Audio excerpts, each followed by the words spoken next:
Good morning, everyone. Welcome to webinar number 5, the 7th Generation Waste Warriors with Shianne McKay. Today is Thursday, May 21st, 2020, and it is 11 a.m.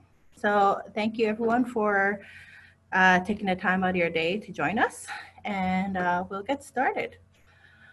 So here's our agenda. So this is what you're going to expect from our webinar today. Can everyone hear me? If you can hear me, let me know in the chat box. Yeah, and I see that there's folks still just signing up right now, like they're coming in quickly here. So okay. Yep, they're saying, yep, they can hear you. Okay, great. All right, so my name is Chantel Henderson. I was one of the organizers for this webinar series. I am the Indigenous Programs Outreach Coordinator for the First Nations Waste Minimization Program here at Green Action Center. So the RISE webinar series, it actually arose out of the cancellation of due to the pandemic. It was originally scheduled for this week, but because of the pandemic, we had to cancel it. And we're looking at rescheduling it for later on this year, hopefully. Anyways, so we decided to invite some of our speakers, including Shianne McKay, to do her presentation with us via online webinar. And for everyone who is, I guess, attended webinars before, we mute and we don't allow audio for our participants, just to ensure that the presenters get a chance to, show their presentation without interruption or background noise. The chat box. Bethwell is my co-host, and she also works at Green Action Center. Beth, you want to introduce yourself? Sure, I'm even going to use video this morning. So, good morning, everyone, and thanks for joining us. And I think Chantal has covered it. The only thing I want to make sure to add is that if you could be sure when you're posting to the chat room, there's a little drop-down menu right next to the to line. And from there, if you click on that drop-down menu, you can choose all panelists and attendees, and that way everyone sees your question or comment. So, and I see lots of people are introducing themselves and where they're from, so that's great. And I'll keep an eye on it and hopefully answer any of your questions or share them with Shianne at the end. So thanks. All right, so I want to do a land acknowledgement. So Green Action Center is located on the original lands of the Anishinaabe, Cree, Oji Cree, Dakota, and Dene peoples, as well as the homeland of the Métis Nation. So welcome, everyone. Now we also have a list of poll questions that we want to ask participants. Basically, we want to find out how you heard about RISE webinar series and other questions like if you attended our conference last year. So take it away, Beth. Okay, I've got the poll here, and for those who have joined us the last 4 webinars, this is old news to you, but let's go through it again. So you should be able to see it now. We've just got the 4 questions, and there's a bar on the right-hand side that if you grab it with your cursor, you'll be able to pull it down to get to the 4th question. So it's, did you attend the 2019 RISE Teachers Conference? What is your connection with schools? Like, are you a teacher, principal, youth member, youth mentor, or other? Are you a member of a Manitoba First Nation? And how did you hear about the RISE webinar series? So we've got over 60% have already voted, so we'll give it a few more seconds. I'll just keep chattering while, while people are responding. So, oh great, we're already at 85%. And I think we'll close it there then, because I know there are a couple of people who weren't able to access the poll questions. So here we go, and now I'll share them. We had 85% responded. So we have a couple of people who attended the last year's RISE Teachers Conference. And as Chantal said, we're still hoping to be able to offer that sometime in the next year. And great to see we've got mostly teachers on the call and a principal and a few others as well, so welcome. And we have 20%, 21% are from Manitoba First Nation, welcome. And how did you hear about the RISE webinar series? Mostly by email and some through Facebook, word of mouth, and the Green Action Center website. So there you go. I'll pass it back to you, Chantel. Okay, great. All right, so if there's any technical, like if there's audio or video, we're going to be showing a video. It's a video premiere of the Waste Warriors project. And just let me know at any time if there is any issues seeing or hearing audio. And yeah, so we'll continue on. So I'm going to introduce Shianne, and then she'll do her presentation, and then we'll do the video premiere, and then we have some time for questions and answers afterwards. And then I'll do closing remarks and let you know that there's one, upcoming webinars. So Shianne McKay, she is a senior project manager originally from Pine Creek First Nation. The Center for Indigenous Environmental Resources is a national First Nation directed environmental nonprofit charitable organization that works to build capacity in Indigenous communities to support communities with protecting their lands and waters and building sustainable communities. Shianne provided the role of project manager for the 7th Generation Waste Warriors project. All right, welcome Shianne.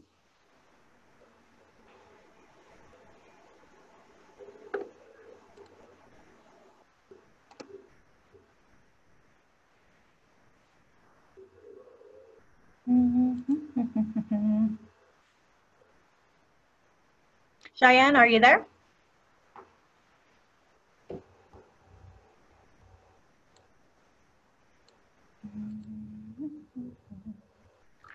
I'm here. You had me on mute. Oh, sorry. All right. Thank you for the introduction. I'm really happy to be doing this presentation today for you all. All right. Let me just try to get your video here. Beth, can you help me out? I can't find her button here.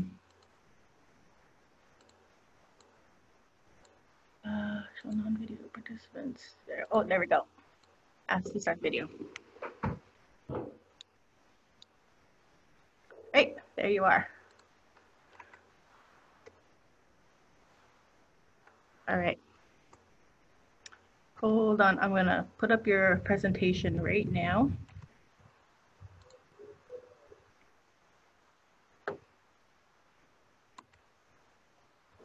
The joys of technology.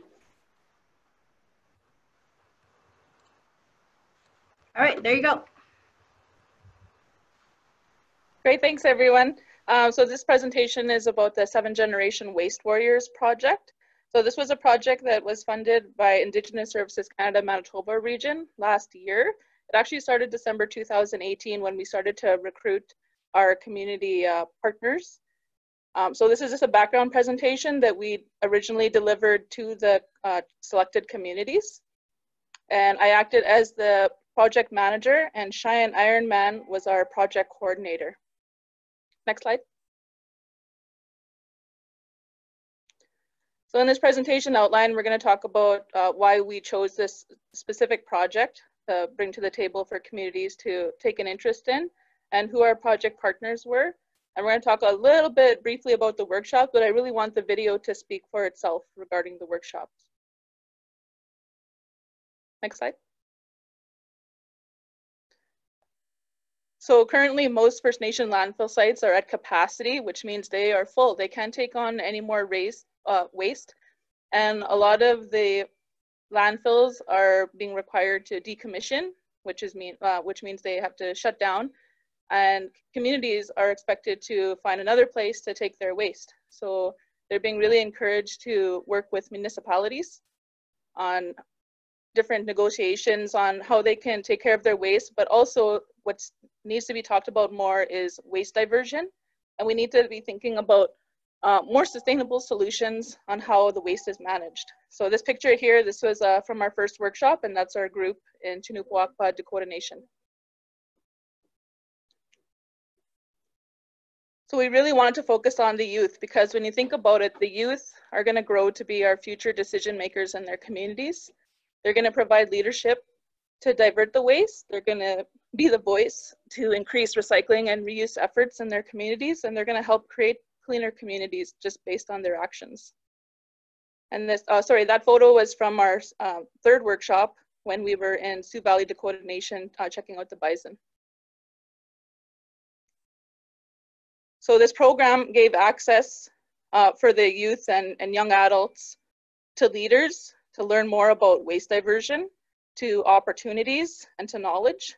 This photo is from our second workshop when we were in Kinonjeoshtegon after our beach cleanup. Next slide. The opportunities were to travel to other communities. You'd be surprised to know that there were some communities that were on this side of Lake Winnipeg that they've never been to Kinonjeoshtegon before, like the communities down here, Sioux Valley and Canupawakpa Dakota Nation. So they were really excited to go to Jackhead. And for some people, that's the farthest they traveled. It was an opportunity to meet new people, to meet other youth and young adults that are taking an interest in, like, these youth and young adults. They chose to be here. They filled out some forms that they explained to us why they wanted to participate in the program. So they really had to take an interest, because the whole project would not succeed if the youth were not the ones leading the initiative. It was an opportunity to share their culture. In each of the communities, each of the workshops, we integrated traditional knowledge by talking with some elders. So they were able to share their culture in that way and share knowledge about the land, the water, the culture, and the leadership. Next slide. So the communities that we recruited, we had 2 youth, 2 young adults, and 1 adult chaperone from each of the communities. And Canupawakpa Dakota Nation was one of our communities. The workshop was held in May.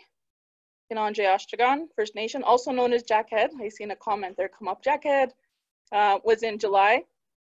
Our third workshop is in Sioux Valley in August, and there's a gap between the third workshop and fourth workshop because of the hydro outages. And the last workshop was in February in Lake Manitoba First Nation, and we ended in Winnipeg with a celebration event. Next slide. So here's just a map of our communities, just to show you like how relatively close they were to the different communities. And for some people that were in Canupawakpa Dakota Nation to not have ever seen Jackhead before, they were just in awe about the beauty of the community. Next slide. The first workshop focused on understanding waste. So this photo is just from our first discussion to gauge the awareness on the participants on what is waste. Teachings on traditional knowledge, waste definitions, sustainable waste management practices, waste law, policy, and governance. Next slide. Our second workshop focused on organizing to create change, which is more teachings on planning, partnering, fundraising, and budgeting, because through this process, the groups had to create their own proposals for funding. The funding was $5,000 per project to create their own waste diversion initiative in their communities. So they learned about all of this aspects and coming together to make their proposal. Next slide. Creating change, so teaching on advocating, persuading, and just presenting your idea. So you have a great idea, you have a great proposal, and now you need to convince some people to give you some money and some extra support and resources. So we did a lot of role-playing activities. We had some groups pretend to be chief and some groups pretend to be the youth that were asking chief and council for support. And then we switched the roles. So it's all about how do you get the support in the community to implement your projects. Next slide. And then communicating about it. So you've done your project and now you want to tell people about it. So how best to do that? So teachings on disseminating, educating, sharing, and celebrating your successes is really important. This was a photo from our very last workshop at our celebration event. Next slide. And so part of this process in designing a project, we're we built it off a model that we delivered in 2013, which was called Water Warriors. So it was a 4-workshop model, but it was national in scope. So we put it down to a regional level.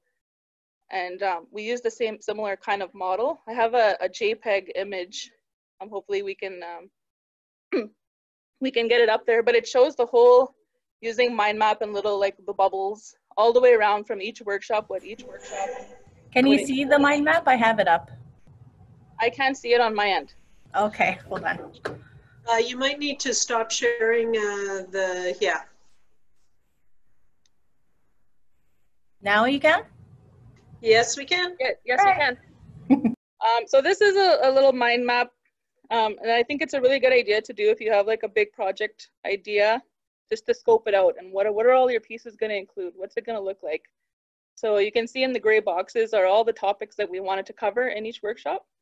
The green boxes are the deliverables on what we were hoping that the youth would provide for us, like a intro presentation, which they delivered in the first workshop, and also a communication plan on how they were going to stay connected from each workshop to the next.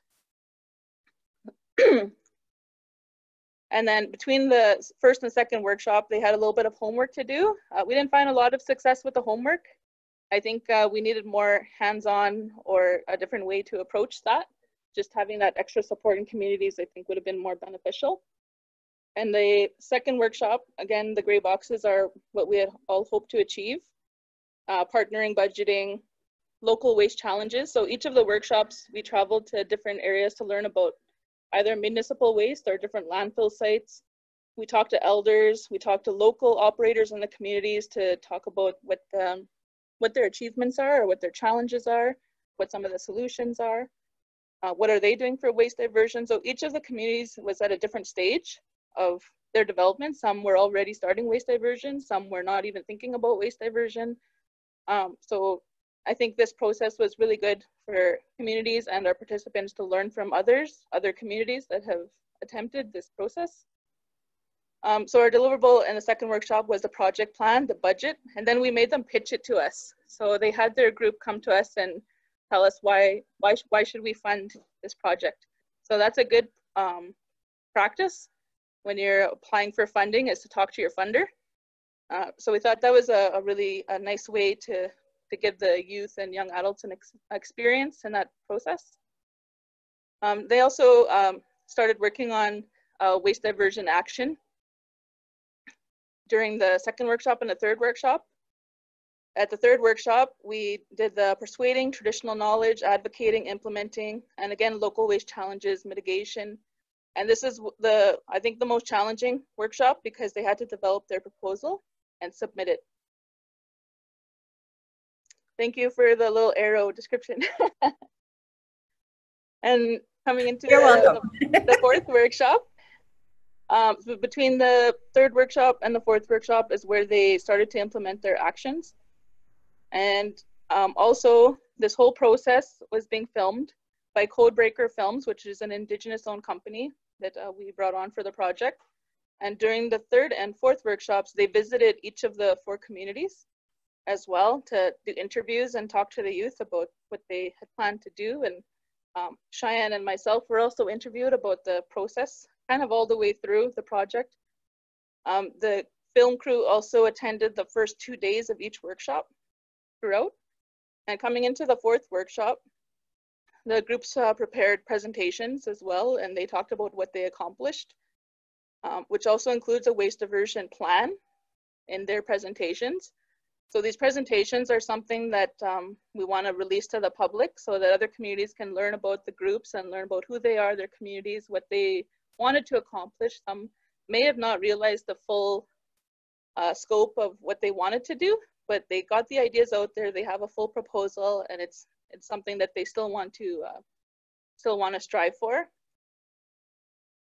And we celebrated in Winnipeg with a really nice celebration event, and we gave out some prizes and stuff, but I don't want to say too much because I want the video to speak for itself. So that's it for the mind map.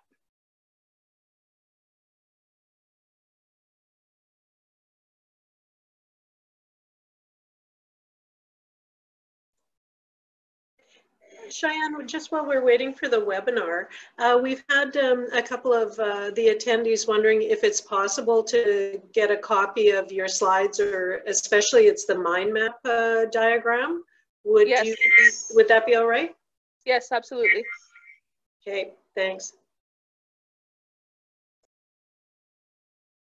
Oh, and the tool that I used for the mind map is called Mind Mup.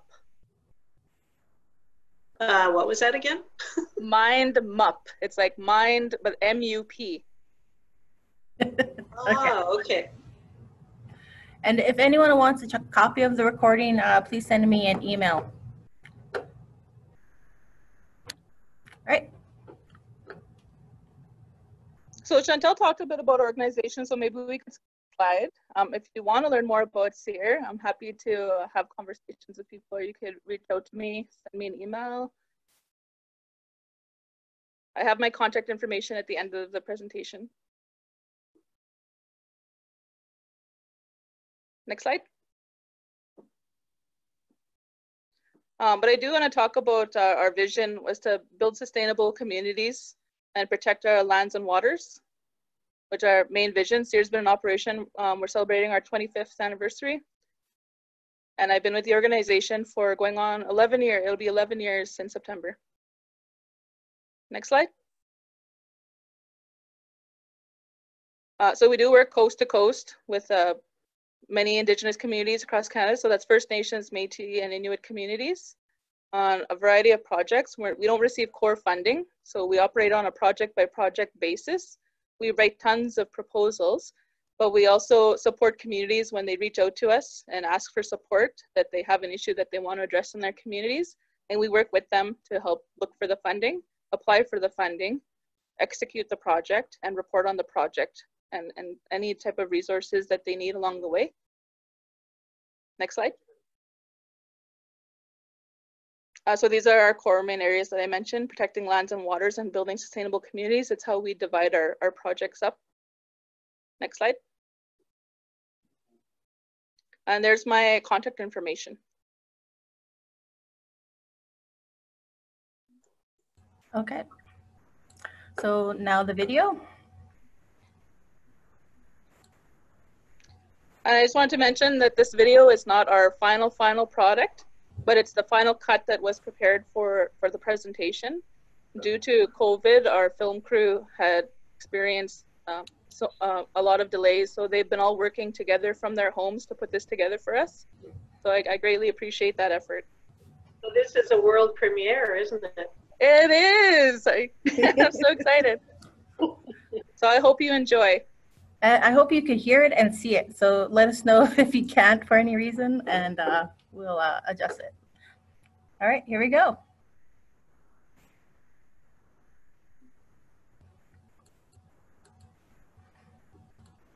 If I could just get this out of the way. All right. Come back.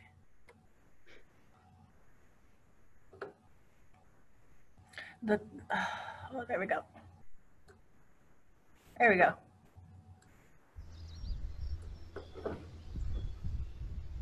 My name is Shianne McKay, and I am a project manager with the Center for Indigenous Environmental Resources. My name is Shianne Ironman. I work for the Center for Indigenous Environmental Resources. I hope for the communities, the youth and the young adults and the chaperones to leave this program feeling inspired that they can make a difference in their communities, that they can take the knowledge that they've received here at the workshops, and through going through the project planning process, delivering their projects to their community members, that they receive a feeling of empowerment, that they can be the change that is needed. My name is Dakota Travers. I'm from Kinonjeoshtegon First Nation. That's in Jacket, Manitoba, English way. My name is Chanel Mason, and I'm from Canupawakpa Dakota Nation. My name is Dylan Shane Essie. I am from Sioux Valley Dakota Nation. My name is Martin McLean, and I'm from Lake Manitoba First Nation. I'm Xavier Travers McKay. I'm from Kinonjeoshtegon First Nation. My name is Joshua Seth McLean, and I'm from Lake Manitoba First Nation. We as youth of our communities want to continue to fight for the environment and want to ensure its survival as well as ours.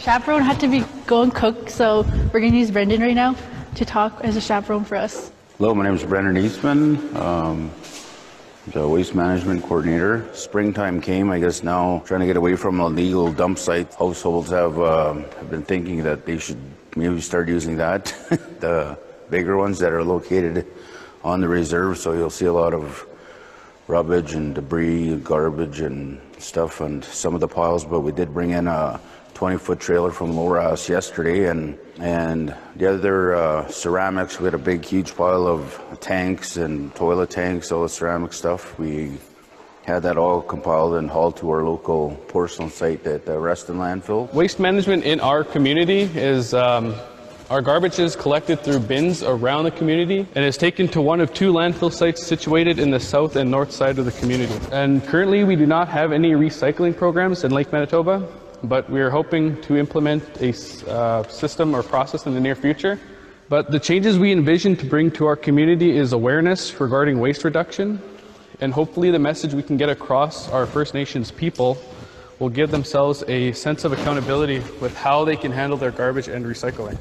And I wanted to bring the Waste Warrior program to our community because I wanted to help build capacity for our youth and to help bring solution to reduce waste for the better future of our generation's grandchildren and their grandchildren, and to not look back later into my elder years and regret not being a part of this program. So what I would like to learn is new and innovative ways to see and reuse old traditional beliefs into our recycling program in Sioux Valley, and possibly starting a composting program where you can have bins within the health center, maybe having a possible other location for bigger community garden where it's open to more people, possibly. Fixing up the older dumps, because we had about 3 dumps and then people have their own dumps that they burn their own garbage with. It's usually within their backyard or somewhere within their area of their house. So at least trying to explain to our community why we don't want to do those kind of things, like, because it was kind of passed on to the next person. That's why it needs to stop right now for the CO2 carbon emissions.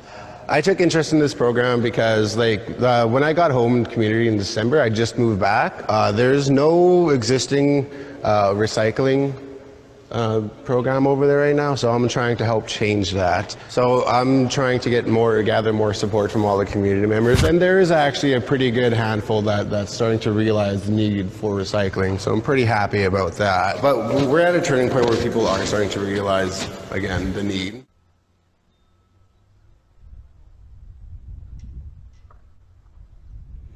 We're going to be with you every step of the way. You're not on your own. If you feel like there's a challenge or a struggle, Shianne and I are available to help, as well as your chaperones. Then you can share the vision of that passion.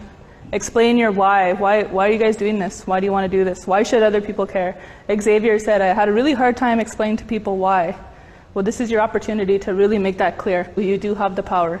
And this is an opportunity to show that you could put together a project and lead it and show it to success in your community. My name is Akiendi and my home community is Canupawakpa Dakota Nation. And it's like 2 miles by 2 miles.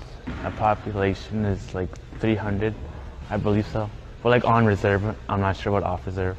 Yeah, like our goal is to have a nice, safe environment for the animals, to make it safe and clean drinking water for them and us, for example. Because like where I live, our water is not that good to drink. It's, like it has a funny taste to it. And yeah. So like it'll be good to have nice drinking water. Learning more about recycling and how we can apply it towards our community to have a better sustainable future for our next generations. Project start was starting off with our white goods, getting rid of most of our white goods within our dumps. When I used to go there a lot, there was always like fridges, stoves and all that there. They want to recycle, but they don't understand what to recycle. So having more education towards the community in general, but yet again, it's kind of getting people into it. That's why I'm hoping to use the white good parts towards creating more initiative within our community where we're stepping up and hopefully I can show other people to step or other community members to step up. Our first goal is we want to execute a community engagement session in our community, and this would focus about recycling blue bins from Recycle Everywhere, and end game we would have it to implement a recycling eco depot that mainly focuses on small scale products such as glass, aluminum products, plastic products, and cartons, juice boxes. After we do the engagement session, I hope we will get the whole community's support back into this, as I'm sure a lot of people nowadays want to start recycling and reducing waste from our landfill sites. And we're here today to help with recycling in our community. Hope we can help better us for the future generations of our community. Our goal is to reduce pollution, reduce waste, and make more awareness in that community, because right now it just seems really not clean. There's a bunch of recycling, and then the dishes, when you first go there, there's a bunch of garbage around. It's an overall mess there. We're trying to get waste bins out there too eventually, so people just like containers. They can, maybe that's why all the waste is on the beach, because they don't have nowhere to throw it by the beach. So we're trying to get garbage bins out there. We have a Facebook group. We can start, like, I was planning on doing an online survey, and then people be entered a draw so they actually participate. It'll help bring a little awareness to the community, but they're probably gonna have to take bigger actions. Like, that's why we're trying to do that information booth at our health day we have here.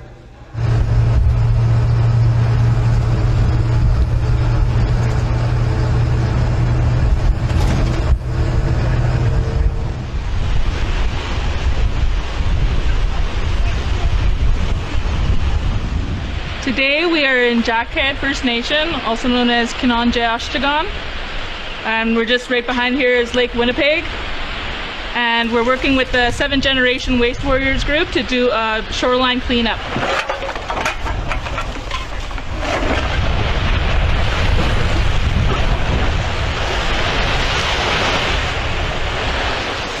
Finding a lot of plastics and plastic bottles, aluminum cans, this little carp. A lot of fishing.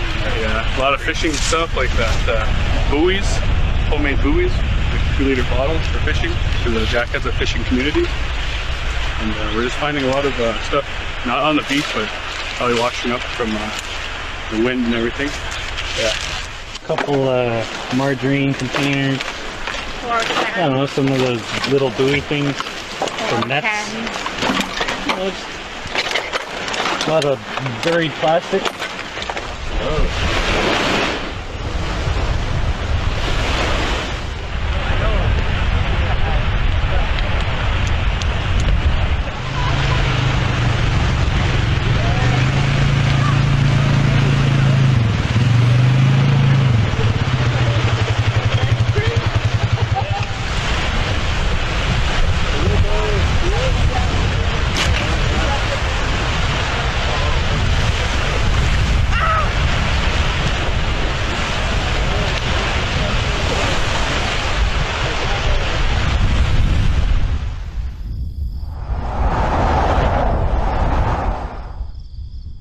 So we're here in Brandon, Manitoba for a gathering of the 7th Generation Waste Warriors for our 3rd workshop, which is being hosted in Sioux Valley Dakota Nation. Hi, I'm Xavier Chavers. I'm from Kinonjeoshtegon First Nation, and just a recap on what we did Tuesday.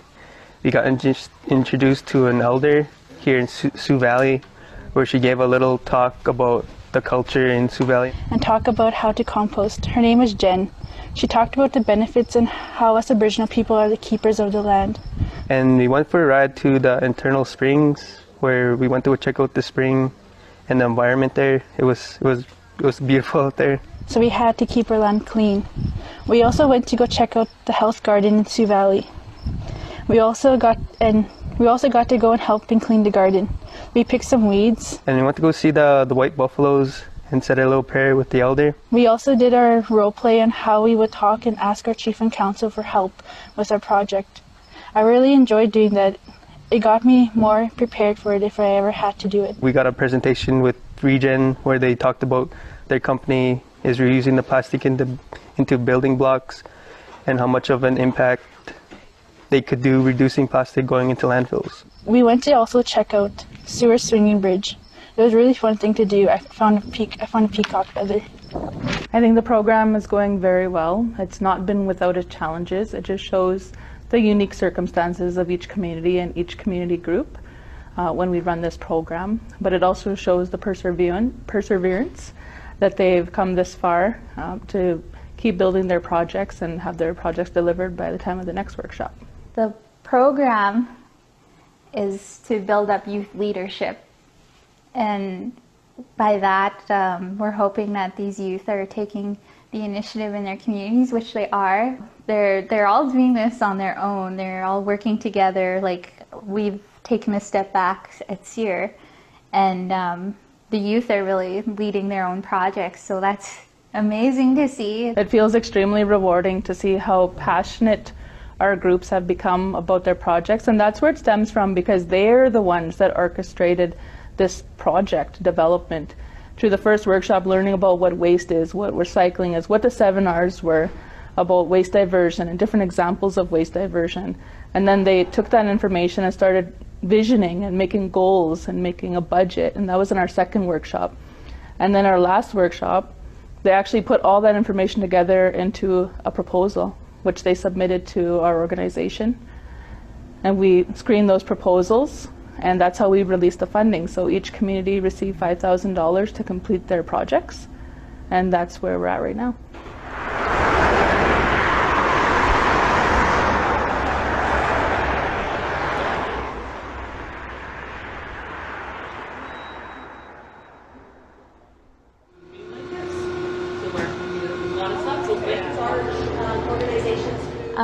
So we're going to talk about Waste Warriors. What is Waste Warriors? If you haven't heard or don't know fully what we are, this is actually our logo here on the first slide, and we're so proud. Clifford Bushy, he designed it.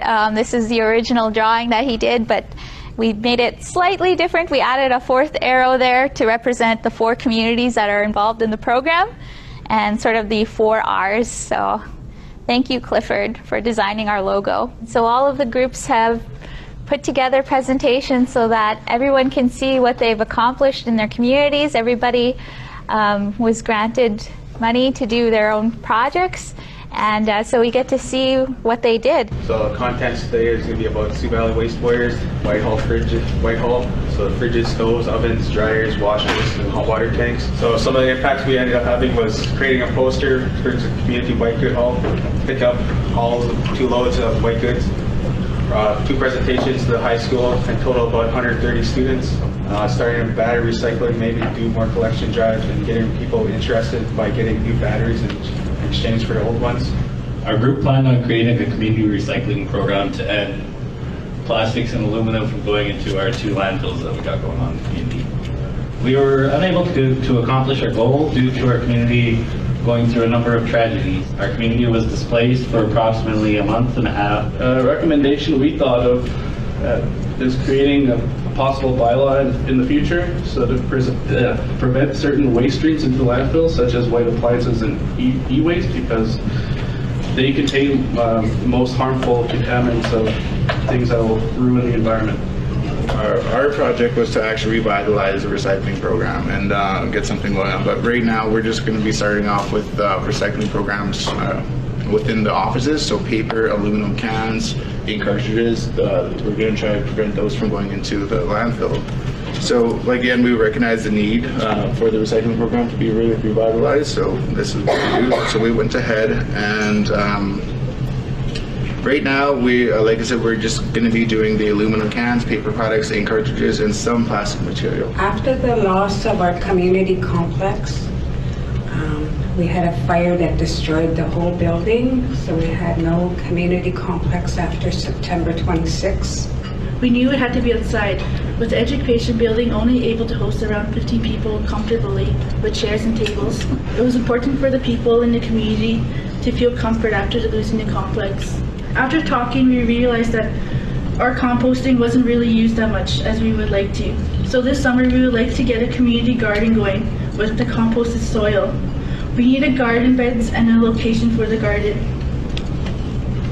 If we were to have this in the community, it would bring the community together to do something as one and bring us all together. 7th generation Waste Warriors, we're coming together to learn about waste management diversion, the latest innovations. We've taken tours on each of our workshops, We've learned from other waste leaders, other First Nations too, to see what they were doing. And then we also had elders invited to each of our workshops, so we've got to learn a little bit more about each other's cultures and our beliefs about sustainability and protecting the land and our identity as Indigenous people and what that means to us. And then we had opportunities to travel, to meet new people, to sightsee, like I said, share our culture, and to celebrate. So we just want to say miigwech, pidamaya, thank you. You've been such a wonderful group. I feel like I'm going to get emotional. But no, you've been a really fantastic group to work with. It's been really great getting to know all of you. And yeah, we're just happy to be here to celebrate everything that you've achieved along the way. And we wish you all the best going forward. I'm extremely happy and I feel extremely proud of how well our 7th generation waste warriors have done throughout the program. They've shown commitment and drive, and they all showed up today. And for some people that weren't even wanting to look at us the first day or to say their name or to talk about themselves, I just feel like major leaps and bounds on how much they were able to accomplish. I really hope that we can keep doing this. That's what I want to do. 1, 2, 3. Waste Warriors!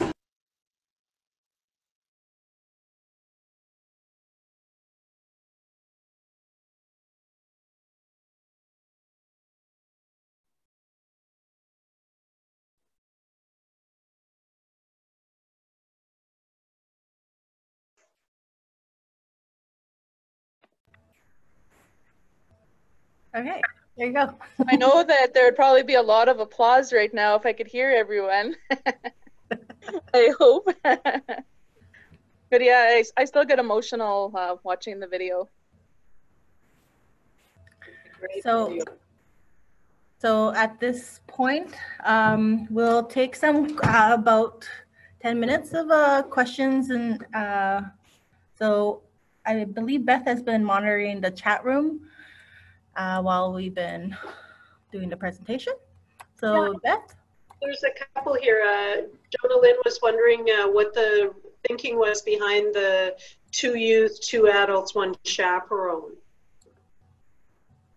When we originally did the water leaders workshop, the one I was talking about in 2013, we had 4 youth and we were working directly with the schools in a partnership because it was easier to manage with the support of the schools and having paid positions, and then having the youth participate and receive some type of credit or support through that. But using the Waste Warriors project, we wanted to incorporate the young adults so that we could provide employable skills for the young adults that participated in the program, so that if they did have an interest in pursuing working in the different waste facilities or recycling facilities, or to get into this as a career choice, or to even support their community initiatives and planning, if they weren't going to like make it a full-time career, that they'd have the skills to be able to do that. That makes sense, yeah. Leah was wondering, like, she's in a K-8 school, and she was just saying she'd really appreciate as much information as you can share about how to scale it down for elementary age level, and also to link them still with high schools. Okay, we're going to be, we have a website called innowaste.info. And right now the feature project on the website is the 7th generation waste warriors. And now that things are starting to slow down, we are going to be providing all the information from waste warriors onto that website, probably within the next month or so. Great. And you're welcome to reach out to me directly, and I could maybe support you with looking into scaling down options. A lot of our deliverables from our work with Indigenous Services Canada will be made public. I think are going to benefit a lot of communities. I'm sharing your contact info in the chat room right now. Yeah. Thank you. We link from our pages too, Shianne. So yeah. And we have another question here from, just looking to see who it's from. Jonah Lynn again, wondering how much support did you get from Chief and Council in the various communities? It varied from community to community, and I think that's based on what was happening in each of the communities at the time. So for an example, for Canupawakpa Dakota Nation, because they are already like so integrated into the waste diversion stream, we received tons of support, especially from Brendan Eastman. Whereas there's other communities that were dealing with things like having the hydro outages or dealing with other different economic development projects in their community that they really didn't have the time to commit to attending the workshops. But every community sent a representative from the leadership, which I thought was really, really critical and key to show that there is that acknowledgement, there's that support. Well, and then you may be able to see this as well, Shianne, but there's all sorts of, you know, excellent initiative, clap, clap, clap, great video, wow, I love it, fantastic, this is inspiring, awesome, great inspiration. So I think everyone really loved that video. Impressive. That's wonderful. Thank you very much for that, for those comments. Yeah, well, and it was fun being the first ones to see it too. And there was also a question from Joanna Lynn where she was asking why only 2 youth, 2 adult, 1 chaperone? You know, we just covered that, Chantel. Oh, sorry. I was going through that. Yeah, it's tricky when you're trying to watch the listen. I found that one of the major challenges was keeping the youth and the young adults consistent throughout the project. Just keeping them interested. There was a lot of youth that wanted to be in paid positions to participate. Well, there's others that just really wanted to be involved and to do the project. And there was other ones that needed to find full-time work, so they might have dropped out halfway through the project, but they still really wanted to be involved and stay informed. So there's those kind of things to take into consideration as well. Same thing with our chaperones. It's a huge commitment. It was 2 years. Wow, yeah. There's also a question, kind of 2 similar ones. One asking if there's any initiative like this in Barons River, and another saying, do you hope to do another round of Waste Warriors? I personally would love to do another round of Waste Warriors, and just to let people know that when the initial call went out, we provided it to every single First Nation community in Manitoba. And we had a lot of interest from our northern regions, but I think that there just wasn't enough time allocated because we received the notification in October. And so we did like 2 months of trying to recruit. And we let people know by mid-December whether they were accepted or not. I think communities need at least maybe 6 months to be able to fully look at this and talk with their specific departments on how it could work and how they could support the teams. Because I think a lot of the groups would have benefited a lot more with more support from their chief and councils. Right, yeah. Well, it's like you say, it's a big commitment. So, yeah. All right. Was there any other? I think we have covered it off. And if any more come through, then I will share them with Shianne and she can respond directly, but I think we've covered it. Oh, Leah has just shared there's an excellent article and then the link. So everyone should be able to see that in case you want to check that out. Thanks, Leah. About on the land education. Okay. All right. So I guess we can wrap it up then if there's no further comments, questions. There's one more question. Okay. Please briefly explain the selection process for choosing the participant communities. Oh, the selection process, we created a selection criteria, and it was based on going through and determining the need for the community and what stage were they at in terms of their waste diversion. So we created like a variety of communities that needed the extra support. And we were looking at things like, do they have a space where they could meet and have these events, like, and so a lot of them like met that criteria. Do they have support from their education, or there needed to be a letter of support from chief and council, a letter of support from education institution.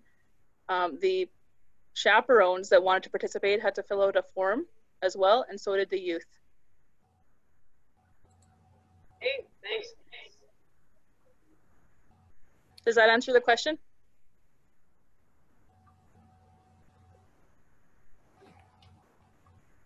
I'm not seeing a response, so I'm thinking yes. Okay, so I'm gonna wrap it up and just share my screen. So once again, thank you so much, Shianne, for your presentation and your worldwide video premiere.